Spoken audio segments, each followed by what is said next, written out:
Hello, and welcome to my channel, the second dumbest automotive channel on all of YouTube. And today I'm here to tell you about my most recent car purchase, a 1990 Volkswagen Corrado G60. Now I've had this car for probably a year or so, and I'm going to tell you about what it's like maintaining a Corrado for a year, how expensive it is, the issues it is, and why you never want to have a Corrado as your daily. They're fun cars to drive.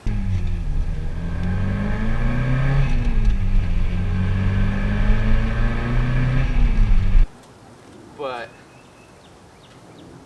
they require a lot of maintenance. So the Corrado came around in 1988 as a replacement for the Scirocco, even though the Scirocco's production wasn't done yet. They only imported around 18,000 of them to the US, and this is one of those 18,000, so they're relatively rare cars, and I've always wanted to own one.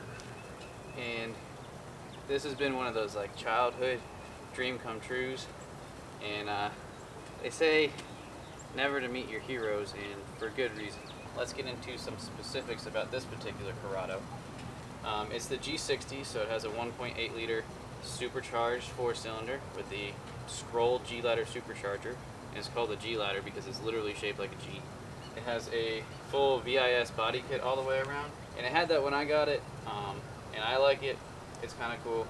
It has these gold and silver lipped, no name, 3-piece wheels wrapped in some Federal 595s. It's a 5-speed, it has 110,000 miles. So far in my year of ownership, I've had to put a new clutch in it, new slave master, full tune-up. When I got it, someone had put in a non-factory spark plugs and it caused a horrible misfire. I put in some factory spark plugs and that cleared up. But now it's starting to have kind of a weird idle issue where it'll idle rough every once in a while, and I can't seem to track that down. Also, the power windows don't work anymore. For a while I was having a issue where the active aero wing wouldn't go down, or when it would go down it would blow the fuse, and then the fuse that's connected to the wing, it also controls the whole gauge cluster, the air conditioning, the heat, pretty much everything on the whole dash would just go out. So I have a whole box of fuses and I just swap them out. But as soon as the window stopped working, the wing started working perfectly fine. But let me show you around this car a little bit. So let's take a look around this car. Now what really attracted me to it when I first got it was that purple paint. How can you not love the look of a purple car? It's had one repaint in its life, and it's about the factory color, but you could get a factory purple Corrado. Let's take a look at the interior. And look at this interior. It's almost perfect. There's one small tear in the driver's seat, but other than that, it's perfectly fine. I will say the automatic seatbelts don't move. So let's get in it. Look at that dash. 5-speed. This car has one of the coolest chime noises I've ever heard.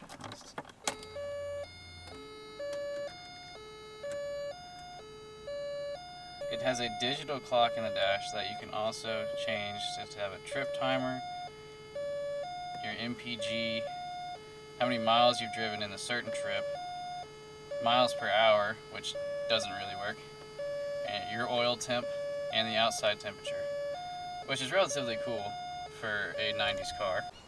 Let's go ahead and have a look under the hood. Pull the latch.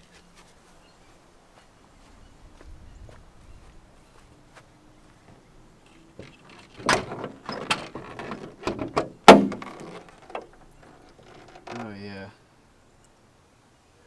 Look at that 1.8 liter supercharged engine. So here we have a 1.8 liter supercharged 4-cylinder with a G-ladder scroll supercharger. It's front wheel drive, 5-speed. The engine runs real well, except for that idle issue I mentioned. And they're pretty fast. They make around 158 160 horsepower. They only weigh like 2,000 to 2,300, 2,500 pounds. So they get up and go. So let's give it a quick startup.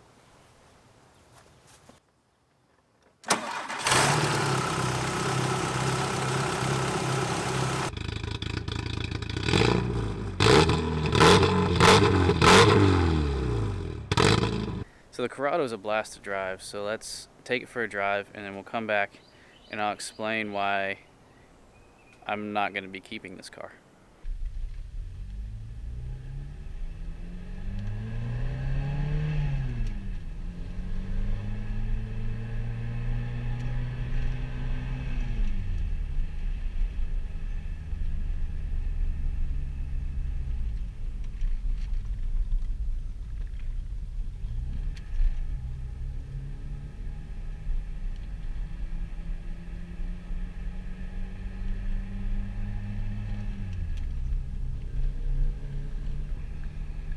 Hot in here. Air conditioning doesn't work.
Alright, so there's a few reasons I won't be keeping this car. It's really expensive to maintain, especially with someone who's on a limited budget.